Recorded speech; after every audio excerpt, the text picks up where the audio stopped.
একটা ভুল ডিসিশন, তারপর আরো ভুল। জুয়া খেলতে খেলতে হাল বুঝতেও পারেনি তার জীবনটা ধ্বংস হয়ে যাচ্ছে। তুই এগুলা ছেড়ে দে ভাই, জুয়া কোনোদিন ভালো কিছু দেয় না। আরে টেনশন নিস না, একদিনে সব ঠিক হয়ে যাবে। আমাদের মাথা গাজার জায়গাটাও আর রইল না। যখন মানুষ সবকিছু হারিয়ে ফেলে তখনই তার ভিতরের শক্তি জাগে। আর না, এই জুয়া আর না।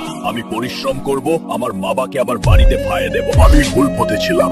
জুয়া আমার সবকিছু চিনতে নিয়েছিল, কিন্তু আমি হারিয়ে যাইনি, আমি পরিশ্রমকে ধরে রেখেছিলাম। আজ আমি একটা ছোট কোম্পানির মালিক। এই সফলতা হঠাৎ আসেনি, এটা এসেছে মেহনত, সময় আর সঠিক ডিসিশন দিয়ে।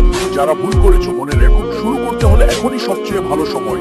পরিশ্রমী শক্তি, পরিবর্তনই সফল। আমার ছেলে শেষ পর্যন্ত সঠিক পথে ফায়ার এসেছে। আজ থেকে আমরা আর কাঁদবো না, আজ থেকে আমরা তোর জন্য গর্ব করবো। জুয়া মানুষকে শোভ হারিয়ে দেয় আর পরিশ্রম মানুষকে আবার শোভ হারিয়ে দেয়। ভুল থাকলেও পরিবর্তন সম্ভব যদি মন থেকে চেষ্টা করা যায়। ভিডিওটা ভালো লাগলে লাইক করে দিয়েন এবং আরো এমন শিক্ষামূলক ভিডিও পাওয়ার জন্য চ্যানেলটি সাবস্ক্রাইব করুন।